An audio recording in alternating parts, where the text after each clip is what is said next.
A good day to Madam and all my fellow friends, and I am Jenny and my metric number is 288958, and today I would like to have the explanation about the elaboration likelihood model theory with my pair, who is Ahmad Arif bin Abdullah. So to start my explanation, this is the table content of the elaboration likelihood theory. So the first one is the founder and the story behind the creation of the theory, and the second one is the perspective which the theory falls in, and the third one is the main idea and the principle of the theory.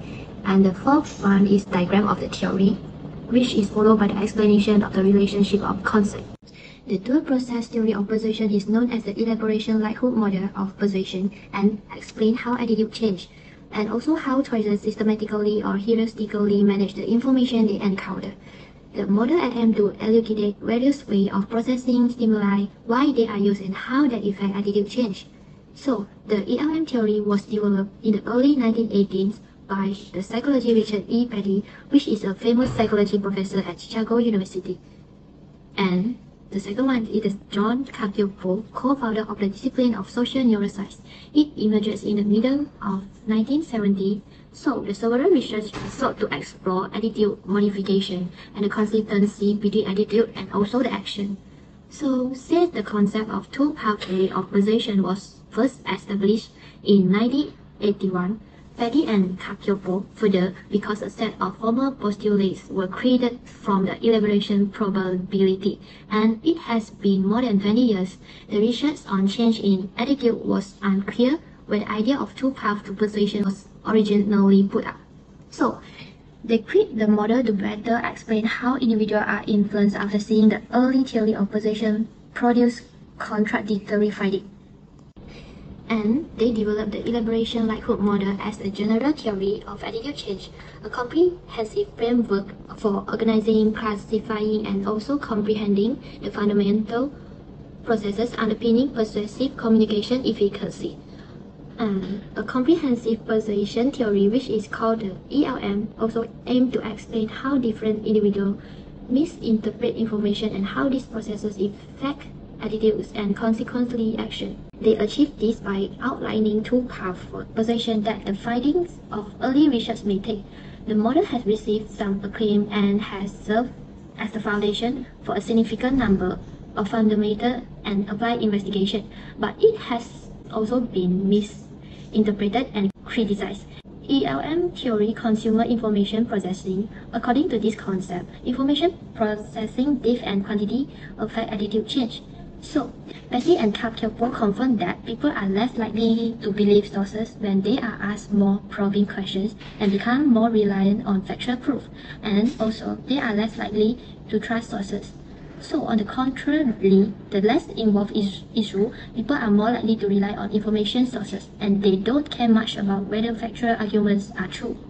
The interpretive approach is the perspective in which the theory falls. The interpretive approach regards truth as subjective and emphasizes the researcher's participation in the research process. It is essential that the target audience understand the message. After that, the audience is given time to process the information. In light of the aforementioned, the elaboration likelihood model studies the ways in which individuals interpret stimuli differently and the ways in which these processes result in altering attitudes and therefore behavior. The attitudes that people develop as a direct consequence of the persuasion will have an effect on the action that they do, but not forcing the audience to act. As per this theory, therefore the elaboration likelihood model ELM is considered an interpretive theory. This theory is up to the audience to decide whether it is wise or not. For example, the audience desires to purchase a car. They will consider safety rating, fuel efficiency, reliability, and the other factors if they think wisely.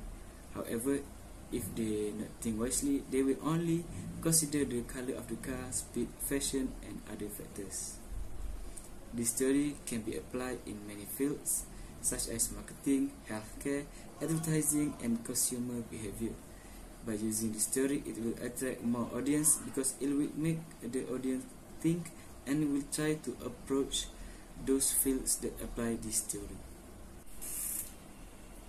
The first assumption, the center road involves intensive elaborative processing, whereas the peripheral road does not. To put it another way, people on the center road have more thought and are more concerned about the situation than those on the peripheral road. We are all having ongoing situations in our heads. Or any given subject, the conversation can be brief or extensive. The second elaboration like Hope model's assumption is that people can move back and forth between the two roads with ease. We are centered at times and prefer at others. The path we take is determined by situational and personality factors. For example, if the situation is highly personal to us, we are likely to take the center road of thought.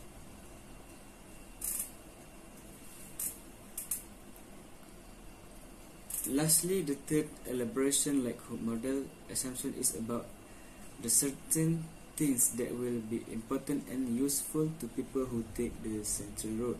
The central thinker will be looking for facts, evidence, examples, reasoning, and logic, while reading that editorial on executing persuasion readers. These are referred to as arguments. The first principle of this theory is authority. The audience has the right to make their own decision based on the persuasion. Next, the second principle of elaboration like model theory is likability. The theory uses this principle to make the audience receive the message well. The next theory is scarcity. Scarcity may be used to persuade individuals to follow our recommendation, take our counsel, or accept our business ideas. In other words, if you have something valuable that no one else, there's a strong chance someone else will want to purchase it. Furthermore, the third principle of this theory is social proof. For the central road, the audience will spend more time doing research and comparison about something before they make action. For peripheral roads, they will not spend more time about it to make the action. Moving on, the next principle is reciprocity. The notion of reciprocity proposes an alternative agenda, namely the fostering of trust. Individuals may be persuaded to contribute to public goods even without the use of incentive if they are led to think that others are willing to do so. Lastly, the last principle is consistency. This consistency will make the audience react to the persuasions because they see it often, so they will react to it whether to accept or to reject. First of all, persuasion is communication. Therefore, persuasion often occurs in everyday life. At the heart of persuasion lies a strong and clear message exchange between the two parties. The message is delivered to persuade. The success of this endeavor depends on knowing and understanding the target audience. So, the motivation and ability are the two main variables that influence which processing path a person takes. Attitude and personal relevance in turn have an impact on motivation levels. Next is the opportunity. Some psychologists classify opportunity as a type of ability. This is due to the fact that it is related to place, time, and the amount of time available for decision making. Also, people may have either high or low degree of elaboration. According to the elaboration probability models, some they are prepared and able to engage in trying to look into a print. A high level of elaboration increases the likelihood that information will be processed through a central channel, whereas a low level of elaboration increases the likelihood that information will be processed through a peripheral route, where distraction is more likely to occur. Both objective and subjective elaboration are possible. Also, a variety of factors such as personal involvement in the problem affect this. So there are two persuasive roads consumer will choose. For example, for central road processing, consumers prefer to follow the core road when desire and ability are strong. They will think and deliberate all parts of the materials analyze its idea and logic, truly assess it and determine whether to modify his attitude. When knowledgeable customers have a high degree of information, they tend to be rational and make reasonable decisions.